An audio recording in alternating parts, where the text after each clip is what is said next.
Hi, how are ya?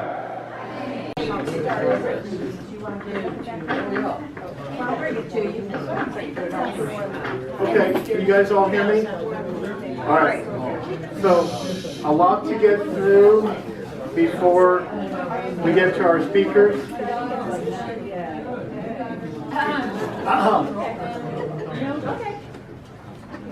Hey, Frank. All right. Thank you all for coming. My name's Don Jennings. I'm the president of the historical. Oh, you don't all the way because it'll. Okay. Thanks, Steve. All right. First of all, in your newsletter, you got an email was a slate of nominees for the 2018 Board of Directors. In the interest of time, has everyone seen the email or got that? I can read it through. No. I'm sorry. Anyway, so the idea is that we, Sue Bailey, which is in the front there, you guys met her as you came in, Carl Andren, which is right there, and then Beth Glover, I didn't see her. They were our committee this year. They called and got together a slate for the board for 2018. The people who are up or who have been nominated are Carol Andren, Wiley Elliott, Nancy Grout, Catherine Harbaugh, and Jeff McMakin. And then serving one-year terms to balance out, we elect half the board, or we elect every 2 years. So just to balance it, Jim Polis and Nan Roberts for one-year terms. And then for the one-year term as officers, it would be myself as president, Patty Fabian, who's up front, as vice president, Sue Bailey as secretary, and Mary Lou Prevetti as treasurer. So if you have any questions on this slate or any comments, please see me or one of the board members after the meeting. Also in the email was a budget. I am not going to read that. But if there's any questions on our budget, please see me afterwards. All right. First, I'm going to have Carl Andren come up and just give us an update on Green Gables and an event that's coming up. Hi, this is Green Gables. This is also Green Gables. We're having an event December 13th from 6 to 9 at the Helen Blazes Brewery. That's on New Haven, just east of the railroad. This will be a fundraiser. We're going to have Michael Boomstra there to talk about the importance of historic preservation. And we'll also possibly have one of the owners, David Fletcher, there to talk about his experiences in growing up as one of the Wells descendants. We initially were trying to get together $800,000 to buy the place. That was $750 for the actual price, $50 to cover closing costs and expenses and initial work. Well, we could get a matching fund from the Florida Special Projects grants, so we could get down to $400,000 and get the Special Projects grants, although that's kind of a little iffy. Now, we got an appraisal on the property of $965,000, which would mean that the owners are actually donating $215,000. So actually, we only need about $275 to get there. So it's looking more favorable. Plus, the owners are willing to not demolish it at the end of the year, but wait a bit to see how we're doing on a big push we're doing right now as fundraiser. So I invite you all to this fundraiser, and we'd like to get a lot of actual cash and pledges. Pledges are very appreciated, and we'll see you then.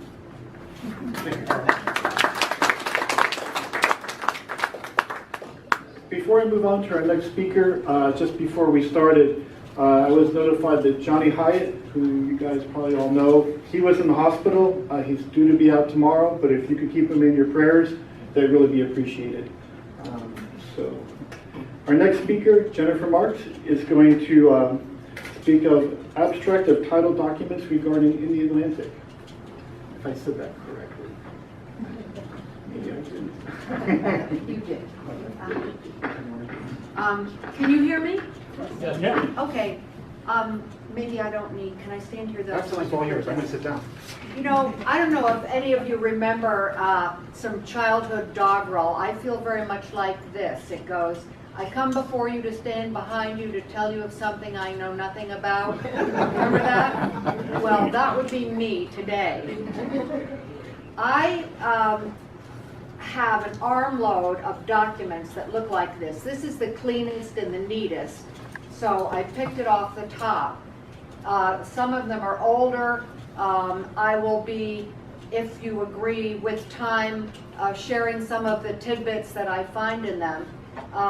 Nothing could look drier than an abstract of title bundle of documents. You agree? Right. I've had these for quite a bit of time. We bought our house in 1986, and I was not handed the abstract until about 20 years later, when our realtor said, oh, I should have given this to you a long time ago. Well, I was way past the point where I had time to look at it. But it really is fascinating. An abstract, of course, is the collection of all the legal documents pertaining to a piece of property. And it deals with the deeds, the mortgages, the wills, the probates, any court litigations, tax sales, anything. And an abstract, of course, is the condensed history. But even in that condensed history, there are a lot of interesting things, and I'm now riveted by this research. I really shouldn't be doing it. I have many other things that are calling my attention. I never get to my dessert list every day. I'm always halfway through my must-do list. But looking at this particular bunch of documents, which was handed to me about 5 years ago by my next door neighbor to the east. Their house is at the corner of Shannon Avenue, which runs north and south in Indialantic. It's one of the major arteries. And Orlando Avenue, which is where we live and where our neighbors, the Kowalskis, live. And she said, you know, we had this in a closet, and I found it. I thought you might be interested in it. And in looking at it, I find that it's absolutely fascinating, because although there are no original documents, they're all photocopies in this case. The very first one, I should preface this by saying that our house was built in 1925 by a couple, Rufus and Mabel Abbott, whom Deanne Hoskins Milligan, whose grandfather founded Indialantic, knew when she was young. And other friends who've long gone told me, I think it was Lou West told me, that when she and Charlie used to go to the Abbotts for dinner, they were a couple who at that time didn't have any children living with them, and they underestimated the appetite of a young husband. So when they got home, they'd have to give their husbands some more food, because Mrs. Abbott, who played the piano, Deanne remembers her after dinner, there were little concerts, the downstairs, all sort of one big room. Well, at a certain point, the two easternmost lots were sold off, and that's where the Kowalskis, our neighbors, built a house and lived. So the first set of documents in this abstract that Catherine Kowalski handed me is the 1960, not what I expected to find, because it doesn't deal just with their property or our property, because deeper down it deals with, because we have a bunch of lots to the west of that, and to the south, going from Orlando back to Cocoa. But the first bunch of documents are a 1962 conveyance of land to the town of Indialantic by the Beneteau Harper Corporation of Detroit, which was the successor to Ernest Cowenhoven's ownership of Indialantic. And a man named Ecclestone, who Deanne, I think, also... Lloyd. Yeah, Lloyd Ecclestone. He was the president of Beneteau Harper. And in this case, the land conveyed from Beneteau Harbor to the town of Indialantic included what is now Wavecrest Avenue and the land along the beach there, going down to just north of 11th Avenue. And then the land that is Orlando Park. And then, in addition, what is Riverside Park, the little park to the south of the Melbourne Causeway on the river, which is interesting. And it was for $19,900 the town got that land. And subsequently, Ecclestone gave what is now Cowanhoven Park to the east of that strip of riverside land adjacent to where the Eastminster Presbyterian Church is. So that was a surprise to find that in there. And then the next bunch of documents we come to, we thought that our property our house had 3 owners. It had, well, 4 really. Mabel and Rufus Abbott, who built it, and then Charlie and Betty Varner. He came from Mississippi Delta plantation family and came to Melbourne and had a store. He took over the general store, the little department store on New Haven Avenue that had been very well run and had, some of you ladies will remember, Jansen bathing suits and Peter Pan blouses and things that I know when I went to school, that was like it. And the Varners, Charlie Varner bought it, and it burned down. And not to defame the dead, but a driver for the Volvo dealership many, many years ago, before I had any idea I'd be living in Charlie Varner's house, told me he worked for Charlie Varner at the department store. He was his right-hand man, and he collected the insurance. So there was a hint. Whether that's true or not, I have no idea. I don't want to make a judgment. However, it is true, which I didn't realize. We come to a document, a foreclosure document. I had no idea that the Varners lost the house because they could not pay. The house was valued in 1968 at $24,000. I don't want to tell you what we paid for it, although you can look it up. This might be a good time to sell it. But he could not come up with $493.33. And that was a lot of money. That was a lot of money. You all know that. That was a lot of money. Don't think it was a minimal Yeah, amount. no. But he couldn't come up with it. And the house was sold to a Willa McDaniel. Did any of you know her? Interestingly enough, it calls her a single woman in the documents, and yet I have spoken to her daughter quite by chance. When I was chairman of the Indialantic Heritage Committee, she got in touch with me, and she said that as a young girl she had lived for some months in the house. And then the house was bought by the crooks who sold it to us and certified You that had to get that in, Jennifer. that it went, what? You had to get that in. I did. My husband will not be proud of me, but it was in writing that it had all new plumbing, old pipes bypassed. Yes, down in the we have a basement, and in Irma we got 41 inches of water down there.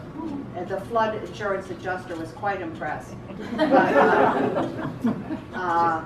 where you could see the pipes, they had put PVC pipes in, but meanwhile the iron pipes in the walls were springing holes. Within 2 years of our living there, we discovered that. And then all new wiring. Well, we had 2 house inspectors, but they couldn't get to see a lot of things. And we did not have all new wiring. But in any case, we love the house, and we feel like we're stewards of it, and we hope that it will not be torn down and a too much is not enough house built in its place. So we do what we can to keep it up. But there's much more buried in the documents. I'm limited in time. I will tell you just briefly that the next layer in this wonderful mother lode is a abstract of title document from the Melbourne Title and Guarantee Company on Waverly Street. I think it's Waverly Place. And I remember them, and they had a mid-century modern logo with a line drawing of your classic mid-century modern one-story house with the carport and the obligatory palm tree and the little stone pathway leading up to the front door. I'm very nostalgic. In Indialantic, so many of those homes have been torn down. After Francis and Jean in 2004, people used the impetus of some damage to repurpose the house into, I hope I'm not offending anybody, sort of update them, but in the event, the character was lost of those houses. There still are a few, but, and under that, in that document, there are photocopies of the original deed restrictions, and it talks about, in 1929, block by block restrictions, single or multiple dwellings, types of dwellings, types of construction, minimum construction costs. They didn't want some, little shack being put up on a nice piece of property. Setbacks, and there was one thing: buildings shall not be used for the manufacture or sale of spirituous or malt liquors. And front yard restrictions, fences, easements, and right-of-way. Right-of-way, they had 2 feet at the rear of every property line for conduits and wires and poles and so forth. And at the end of that document, a mysterious note, quote, law number 2792, State of Florida versus Isabella Lincoln, and then in parentheses, XREL, if anybody knows what that means. Suit of mandamus, lost from Brevard County file. Anytime something's lost from a file, it always makes me suspicious. And I did, the internet's great, because I was able to find that Isabella died in 1945, leaving her entire estate $321 in cash, and Lot 1, Block 86 in Indialantic, valued at $40. And other lands not under search to her 4 daughters. And I was also able to discover that Rufus and Mabel Abbott, who I understood were childless, had a son because, in the early days, the organ of communication were we didn't have the cell phones, the internet, the texting, the tweeting, the twittering, and all that stuff.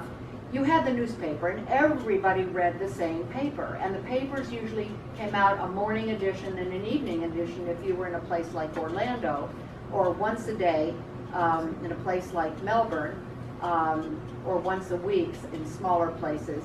And you learned a lot. I learned, for example, that when Mabel Abbott, Rufus's widow, she died in 1945 in Melbourne, but she was going to be taking a trip that summer of I think this was 1947 or 48, and she was going to Detroit, and she was going to visit cousin so-and-so, and then she was going out to California to visit her son, and it gave his name. He was junior to his father, W.R. Abbott. So now I have a new mystery to solve, who is his son? Is he still around? And, so thank you very much. Any questions? Is that Colonel Abbott? No relation to Carl Abbott. Yeah, interesting.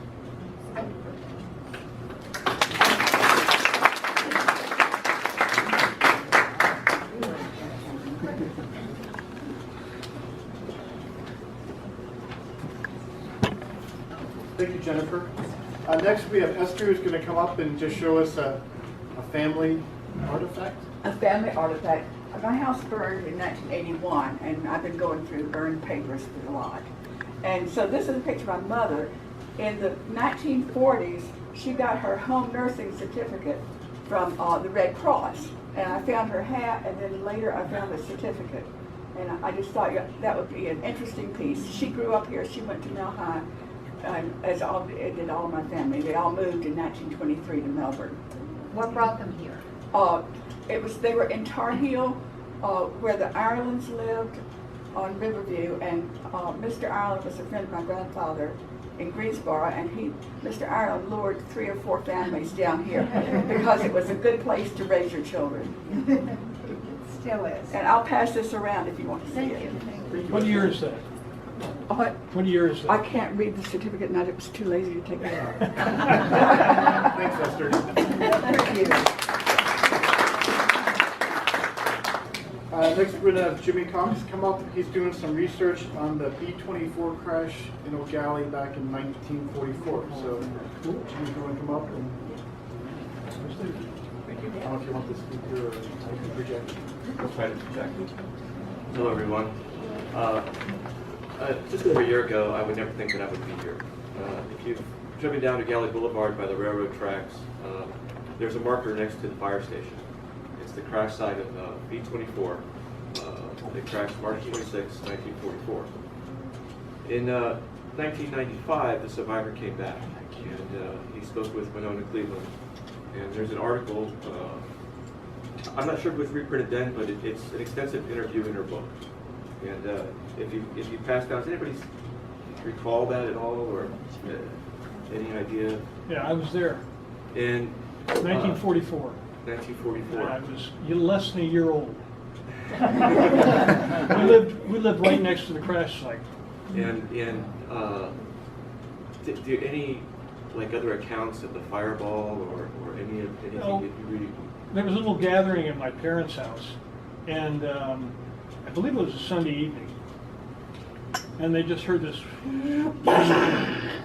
shook everything. Mm-hmm. And my mother's milk dried up at that point.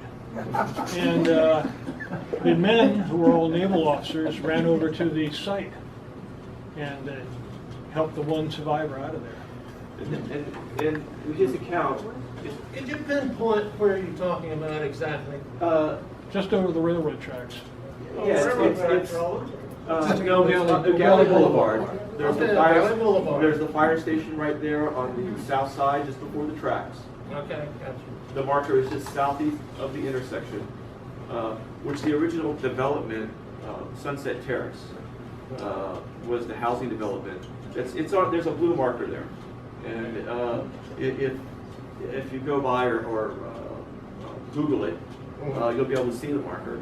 And what became interesting was when I saw it was the survivor's account of the lost formation. There were 3 bombers. And he said that 2 of them had gone down without ever giving a distress call. And that he believed his engines were tampered with.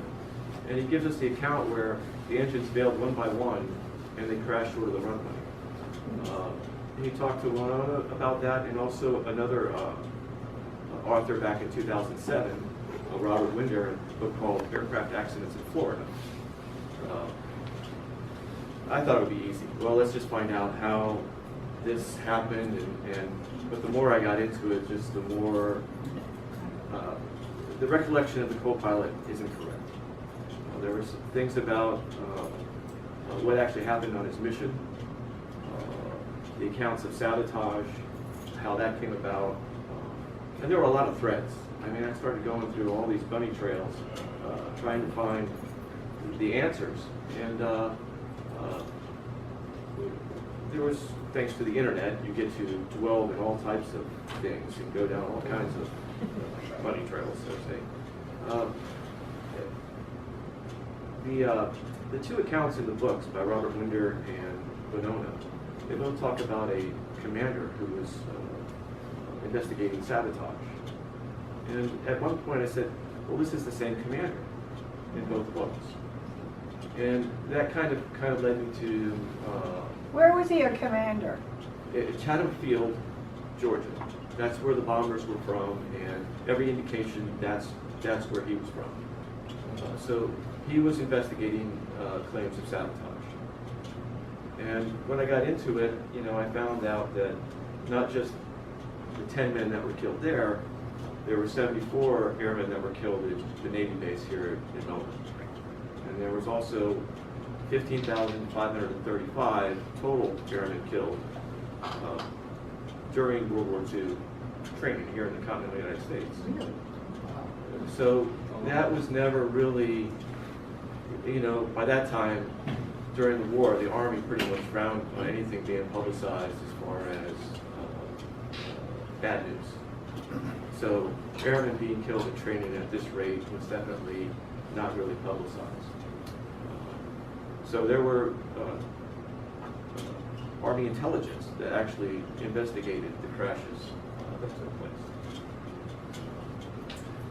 And that was 1944, and you got the book there? Yeah, see, What's the, I found a lot of information, and I didn't know how to kind of put it all together. turn the book around. So I wrote a short story called The Crash at New Galley. And I had to take some liberties to make kind of a fictional docudrama, because I had to fill in some parts that, you know, to have a story, because there was so much about it. But I did just come up with the other part, which is the documents called After the Crash. So I compiled all the documents that I put together to come up with the story. So there's kind of a factual account for the fictional story. The biggest thing that really surprised me was did you hear anything about a train? Because it's in both. Yeah. The bomber almost collided with the train. Yeah. It was so low to the ground, it was about to plow into the housing development at Sunset Terrace. And there was also a train on the tracks. They had nowhere to go. But they stalled the aircraft. They pulled it up as hard as they could to avoid the houses, give the train time to pass underneath, but that pretty much eliminated them being able to control their forced landing. So it came down hard on the railroad tracks and exploded. And, part of the co-pilot, when you read the story in Winona's account of that, he was actually catapulted through the canopy. So that's pretty much, I would say, evidence of how the plane hit, for him to be catapulted through and not pushed into the control panel. I believe his injuries were kind of extensive at that point. He was a short guy. Today's minimum requirements, height requirements for the Air Force, I believe, is 5'2". During that time, they had lowered their standards of acceptance because there were tens of thousands of aircraft being produced, and they need to put people in those seats. So they were trying to mass produce pilots and air crews. And so sorry, not used to speaking in front of people. Like I said, I didn't think I would be here. But the train was coming in, they were about to plow into the houses, and he was catapulted through because he took his seatbelt off. He was so short, he couldn't reach the controls. So he had to take off his seatbelt, and this is how he survived the crash. Interesting. He had some injuries, but I believe his more extensive injuries became when he went back into the aircraft, because he was badly burned. In his statement that I got, he said he went back in to get the fellows out, and I think that's what caused his major burns. But I also believe he was so badly injured, he didn't really recall everything about the crash. There were just things about his traumatic experience he couldn't remember. And later on, when he met this commander who was investigating sabotage, it was kind of how his story came about. Because I believe Winona was a great judge of character. By this time, she'd done thousands of interviews, with hundreds of interviews, with articles with people. And for somebody to tell her a story, she would be a pretty good judge whether that person was believing everything that he was telling her. and she did. She put it in her book. But the facts were just different. It didn't really happen that way. But I believe it was also this more heroism with this self-sacrificing move they did. I mean, they could have froze. They could have just plowed into the houses, could have hit the train, and we would have been known for one of the biggest wartime disasters. But it didn't happen that way, and I don't think it was by chance. I think they self-sacrificed themselves to protect the civilians, and that's what they were trained to do. So I have some, I don't know what else to add here. Yeah. So after this, Jimmy will be at the table over there? Go ahead. So be glad to answer any questions. Okay. Well, on sabotage, was there ever a conclusive report on sabotage or malfunction planes or? This was the commander that was, it was pretty much on his own. I've never found any other official documents. The actual cause, there were two causes. The main failure with the first engine was it was beyond its maintenance oil change. Okay, they had not cleaned the screens. It was a maintenance failure that caused that first engine to fail. They were low over the field. They applied full power because they blew their landing. They were not lined up, and they had to go around again. When they hit full power, the engines bowed because they were using 91 octane fuel. Because of the oil shortages at the time, they were cutting corners. And 91 octane was good for normal operation, but when they hit it for emergency power, the other engines failed. And that's how it worked out. Yes?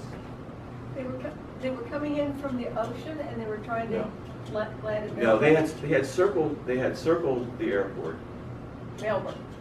Melbourne Airport. They had Okay. circled. I just was, But actually they were coming from more south. So they had circled, they had some incidents with some Navy fighter pilots that were in the area. But in their landing attempt, when they were coming back, from the tower report, he could see the engines, all four engines from his point of view, and how they were turning away from him. So that kind of gave me the flight path of how they wound up. And I think the more westerly direction the plane was facing was because of the stall maneuver and how they hit the tree coming in. So I tried to explain that. Thank you.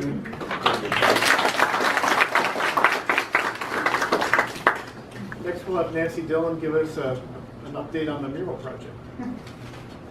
And the weekend before last, we had 19 murals started, and of the 19, I think all but 4 have been finished. And of the 19, there were 3 people from outside the United States that came to work on our murals, 2 from the Netherlands, 1 from London. Then we had a gal from Detroit, a fellow from LA, and the remainder of the artists were our own homegrown artists. And so if you have a chance to go to O'Galley, there are maps available in different shops, at the library, at the museum, the Lutheran Museum, Derek Gore's, the EGAD office. They all have maps, and some of the merchants have maps to show you where they are. They're not in an area where you can see them all by driving. It's designed to get you out of your car so that you will go and discover what merchants and what we have to offer in O'Galley. So there is basically a walking tour of the 19, but we also had 10 prior to that. So now we have 29. And in addition to that, we are working on a mosaic that we're saving from Eastern Florida State College. The mosaic was one that was created when I retired 11 years ago from teaching in the art department there. And my students had created it. It was on the exterior of the building, the art building. And now they've decided, since they've become a four-year school, that they're going to change the flow of the campus. If you've been there, you've noticed that there's a lot of differences. And the art building is coming down, and in its place is going to go a student union. So another thing that is coming to Eau Gallie as a result of this is a sculpture, the first sculpture created for Brevard County in 1981 through a grant from the Junior League, Brevard Community College, applied to the state of Florida Department of Cultural Affairs, and that sculpture created by Jeffrey Naylor will be moved, has been taken down from the campus. It's in storage at the Eau Gallie Library, and if we're lucky and we can find the money to build a concrete slab on which it can be remounted, hopefully in January or February of this year, this coming year, we will reinstall it. So Eau Gallie is not only interested in bringing in murals, but we're interested in saving art, and we're interested in being strong stewards of our public art and providing things, an outdoor museum for our community. So if you need to know more about it, I'll be glad to answer. Yes? Is the mosaic at the library from the college? Is that the one you're talking about? Part of it is. Part of it is. The words we were able to save are dream, imagine, inspire, and create. The rest of it, when we tried to take it off the building, it disintegrated. It was designed to be removed, but the materials we used were marine plywood, which is not supposed to rot. It did. And so when we got ready to take it off, half of it had disintegrated, the other half hadn't. We just decided it was easier to rebuild it. So the letters are the same, but all the mosaic is Well, this weather isn't so nice right now, but I did the walking tour last weekend. It's really fun, so I hope everyone gets to do it. Yes. How were the 19 new murals funded? By you, donations, and we would like more because we're doing it by the skin of our teeth. We really need, all you have to do is go to the Eau Gallie Arts District website. There's a link that says Anti-Gravity Project. $5, $10, $100, $1,000, $5,000, whatever you'd like to. It's the time of giving, and Eau Gallie is giving back to you, and we would like to have something come back to us so we don't go in the hole. So anything you, thank you for asking that question. But anybody else have any questions? Yes? Do you know where the sculpture's going to go? Yes, we know where the sculpture is going to go. It is going to go in Eau Gallie Square. There are 3 old oak trees, and if you know where the museum's wall is with the Fritz Van Eeden sculpture, in the middle is a circle of the park, and then there's an old oak tree here, an old oak tree here, and it's going to go next to the old oak tree here, so that you can turn and look south and look at the sculpture as opposed to having competition with Fritz Van Eeden's sculpture on the building. Thank you. Any other questions? Okay.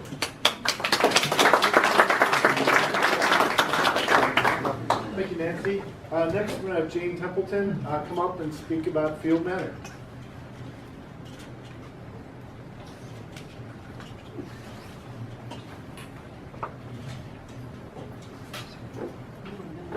Good afternoon. This is kind of fun for me. I've learned a lot today. I hope the rest of you have too. You may not know a lot about Field Manor. It's in the other part of the county. It's up to the north of you guys. It's a 45-acre piece of property. It actually has 320 running feet on the river, and then it goes east from there. It is an old orange grove that was originally set up in 1868. Okay, their orange groves are not in very good shape. We're trying very hard to bring them back. It has a packing house. It has a house that was built in 1880. The family kept this in their name until the last of the family died in 2013. At that time, everything was put into a foundation of which I am president. And the mission of this foundation is to preserve and run a living history museum and historic property. It is all on the National Register, the whole property, the house, and everything else. The house has been restored, and we have initiated numbers of partnerships, which I will talk about afterwards. We have oysters growing out in the river. We have all sorts of things going on, so I'll tell you about that. But I was told that this was supposed to be somewhat Christmas and somewhat, what are we doing? So I'm going to do a segue, and I want you to start imagining that it is now 1868, and you're thinking about coming to Brevard County. Okay? Now, these people, the Fields, came from Macon, Georgia. There was nothing left for them. The Civil War was over. They didn't have much. But Abraham Lincoln in 1860, as you may remember, signed a Homestead Act that allowed people to claim up to 160 acres very easily. They had to prove that they could farm and grow a crop within 5 years. They had to build some sort of a 10 by 12 foot place to live, and they had to give $1.25 for each acre that they wanted. And they sent that money to the government, and they would get their homestead. The Fields did it twice. So they had 360 acres at one point. They went from river to river. But anyway, they came down. Why would you go to Marin Island? You wouldn't go there. There were bugs, the biggest blooming bugs you have ever seen in the world. The only thing out there were cattle. Now, in 1868, you got lots of people on the mainland because once the Indians were pushed away in 1835, what did we decide, 35, 37 was the end of the Second Seminole War. So by then the Indians on the mainland are now down in Okeechobee. They're still on Merritt Island, but they're down in Okeechobee on the mainland. So people are settling in the mainland. You have Titusville, you have Cocoa, you have Rockledge, you have O'Galley, you have Melbourne. They're all started, they're all becoming towns at that point. But you have nothing on Merritt Island. The Fields were the first crazy people to choose to go and live there. But they did, and they homesteaded this property. Okay, so here it is, 1868. They're there. You can go on to the next picture. It should be a gate. And it's going to be Christmas time. Now this is a modern Christmas because he said he wanted to talk about Christmas, but that's our gate that you come in. And that's part of the property. Behind there you can actually see, if you really look, there are orange trees back in there on either side.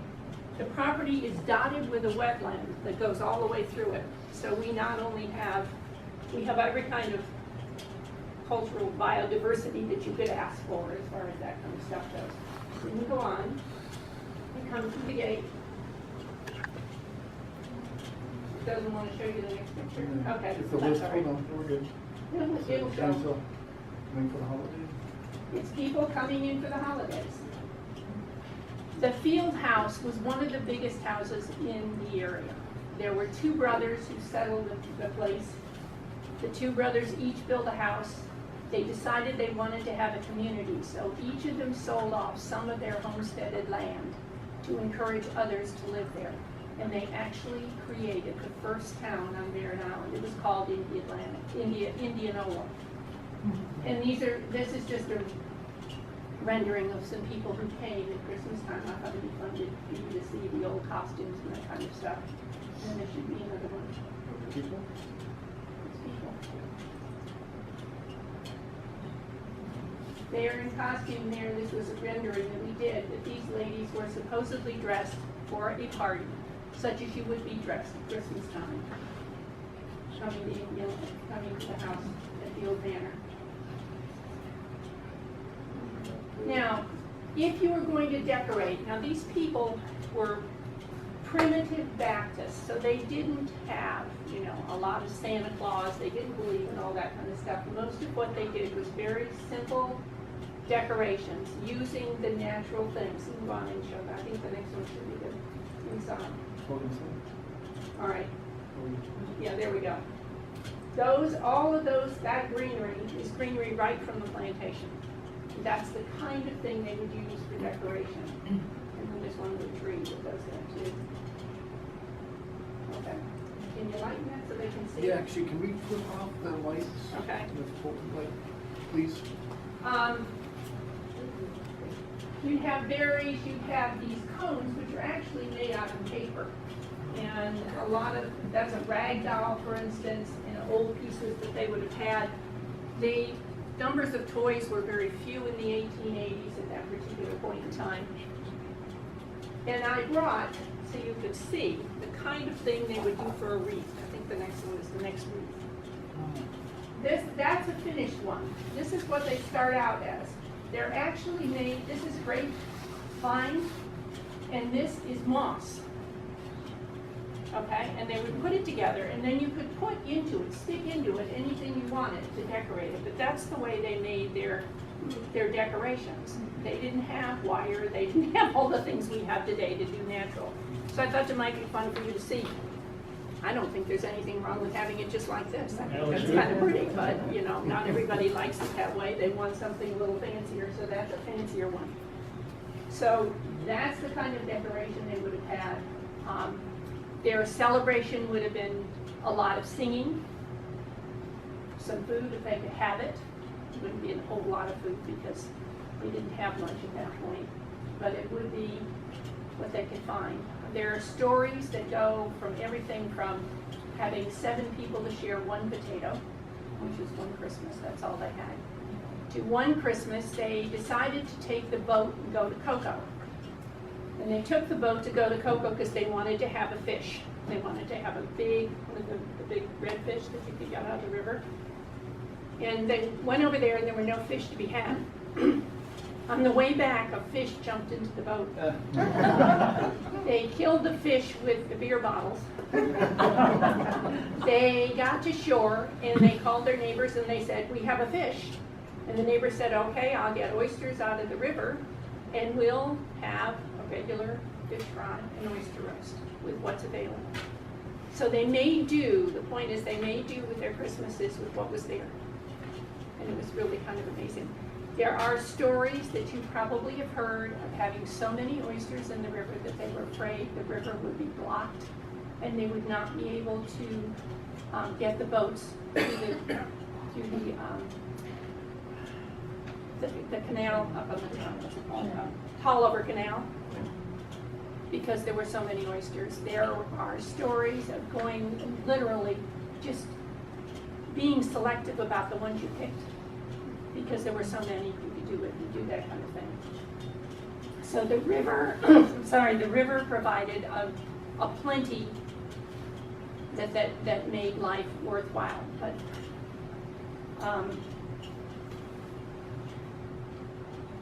I'm not, you know, I still wonder to this day why you would choose to go to Merritt Island, even because you can use the river from the other side.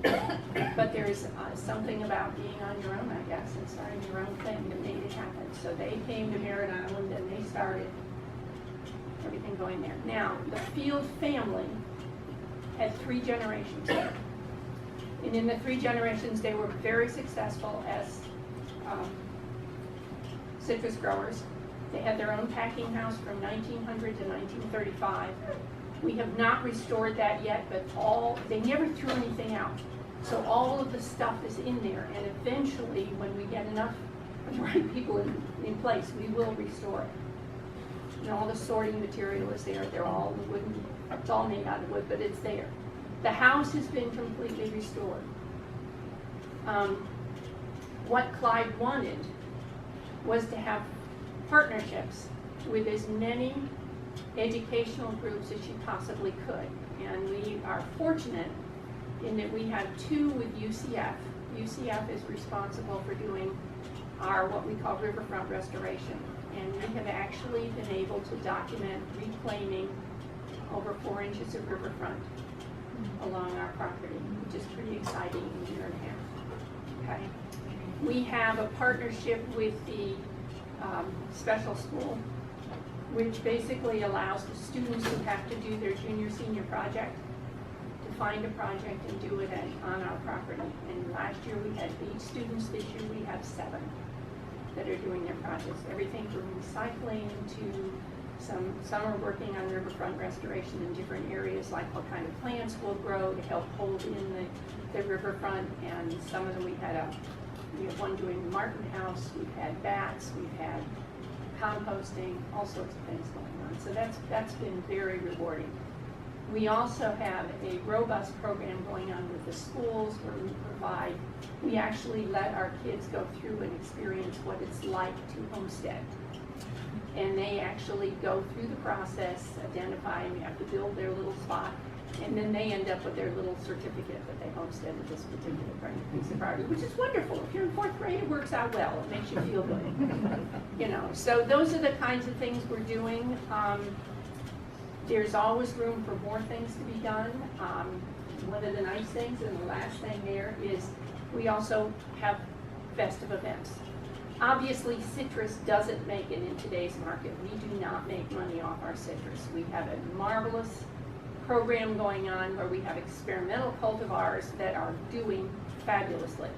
And one day you may hear about a Field Manor citrus, because they took some with a that are interested. They're interested in whether they can develop a strain that will sustain being in more water, because you know most citrus doesn't like to have their feet wet. They want to get damp and then they want it to go through. And we've got some that are absolutely thriving. They're in their 4th year with us, and the trees are going like mad, and they are part of an experimental program which is going on and being monitored by the USDA. And that's kind of fun. But are we making money on citrus? No, we're not making money on citrus. How we make our money is through events. We have weddings, and I didn't bring you any pictures of weddings, but I could have. You can imagine a wedding on the front yard of this particular property is a lovely thing. They tend to happen in the afternoon. We have 2 very cooperative dolphins who love to come and supervise the weddings. They usually in the river about the time the wedding is being handled, so that works out very well. We do any kind of dinner parties and those kinds of events too, in order to have enough of an income stream. Obviously, we still need donations and support and all that kind of stuff, but let's see, we should have. I wanted to close with one last thing. Tomorrow we're going to do a Field Family Christmas. And basically what that is, it's an open house. It would allow you to come in, have some cocoa and see everything, see the decorations, and also tour the house. And it's open between 2 and 5, that's on a Sunday. And they tell me it's not supposed to rain tomorrow, but it's supposed to be cold. So, with that in mind, I mean, I can bore you for hours. If you wish to be bored, I have lots to tell you, but I'll answer questions. Frank? Where is this in relation to Sam's house? Sam's house is north. We are below the 528 Causeway, tucked in right below the causeway. As you know, Sam's house, the one that they say is the oldest house on the island, was actually built in Nogales. Okay, and then when they couldn't make it growing citrus in Nogales, they took the house and floated it up the river and said they'd try again up there. Yes, sir. Yes, I was going to say that your relative who helped with who did so much with the Florida Historical Society. That's Clyde. Yeah. What's her name? Clyde, Elma Clyde. Clyde, Elma. And I remember her, and she was such a wonderful person, and helped Nick Wynn out with the Florida Historical Society and Yes, the she library, did. which is located in downtown Yes, she Cocoa.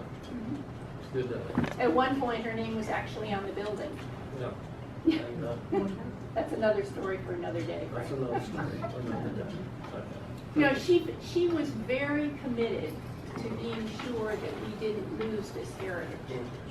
And part of the problem is, I don't know whether you guys all have probably seen it more than we do.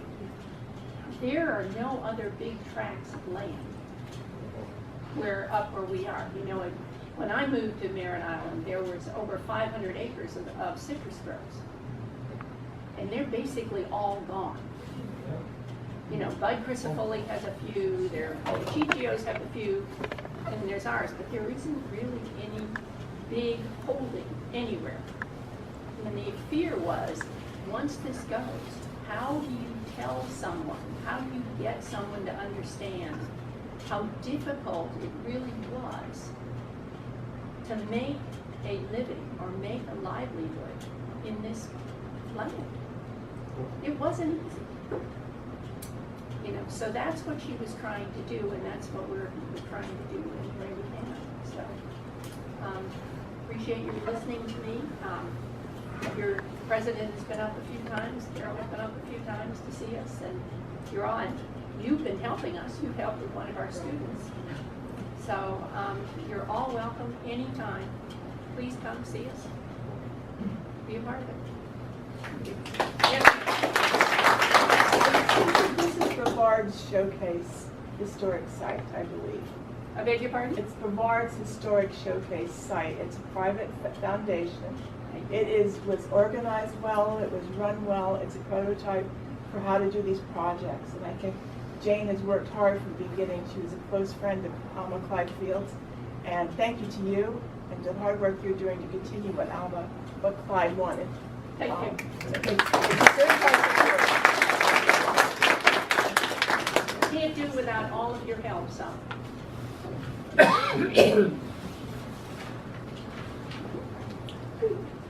And then go back to the beginning where we were talking about Helen Blazes and Green Gables. It'd be nice to have several of these houses along our intercoastal because it's living history.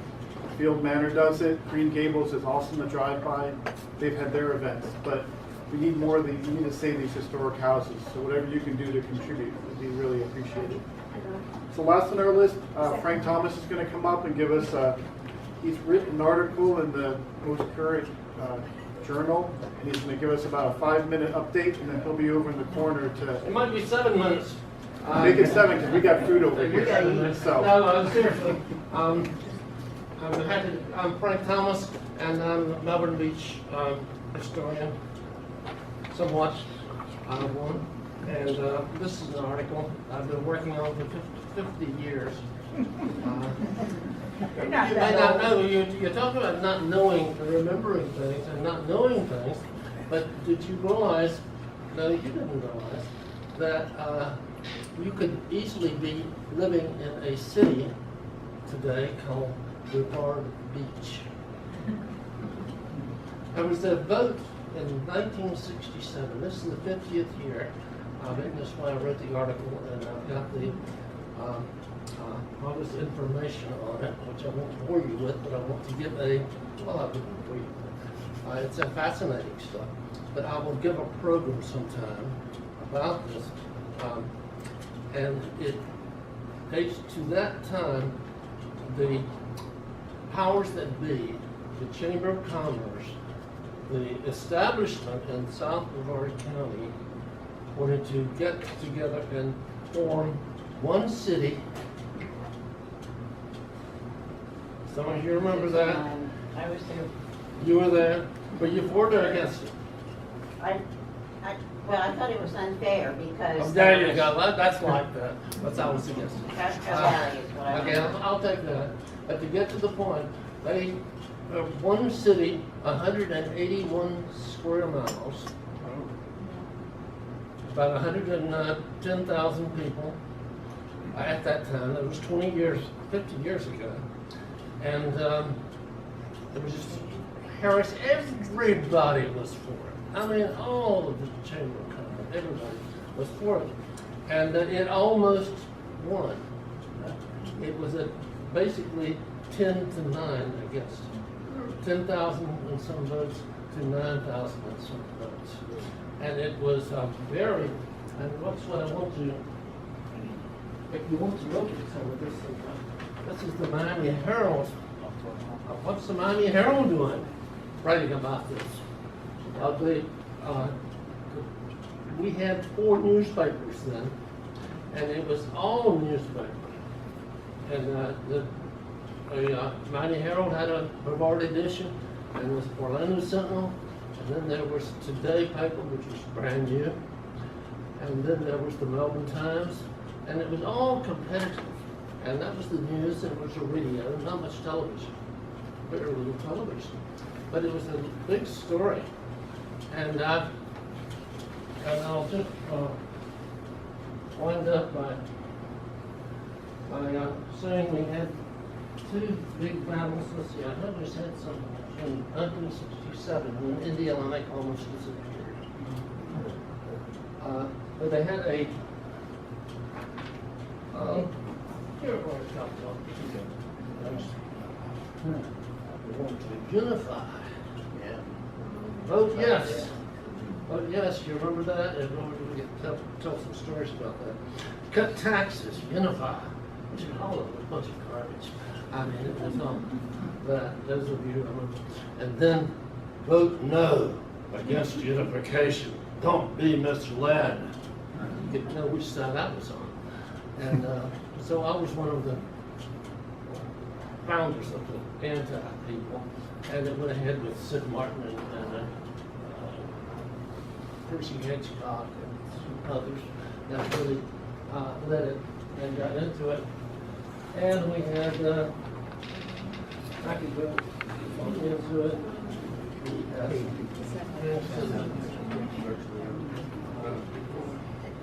If in doubt, vote no, and then you have the children, and then unification. The babies together. I've got all of this stuff. And I wrote about it in the article, and I used to read the article. I want you to talk about it to you sometime. But thank you. Thank you. Nine names that we had to choose from? The names, 4 names? Sure, you remember them? I remember 4 of them. 4 of them were Bavard Beach, which one? And what was, you remember the other? There was Harbor City, there was Melbourne, there was O'Galley, and there was something that sounded like California, Santa Rosa or Santa Clara or something like that. That was 2 years later. It And, was in '69. that was in '69, and to really get it poetically, that was 2 years later. Melbourne and O'Galley were the only two that voted for this. And then they really tricked the O'Galley people, always thought this was tricked. They haven't gotten over it yet. Anybody? No, there's still people in O'Galley who write O'Galley instead of Melbourne. Right. They had the choice. Okay, remember, they had the choice between, what was it? It was Melbourne, O'Galley, and what was the third name? Harbor City. Harbor City. And of course, Harbor City, they split the vote between O'Galley and Harbor City. That got them. And so I'll give a preference on this sometime. Thank you. Thank you, Frank. Thank you, everyone. Our next meeting is January 13th, where we'll have Lyle Lade speak about drag racing at Valkyria Airport. It's going to be fascinating and real good. So I hope to see you then. Have a great holiday season, safe travels, and people brought in some really good food. So on your way out, grab some food. Thank you all for coming.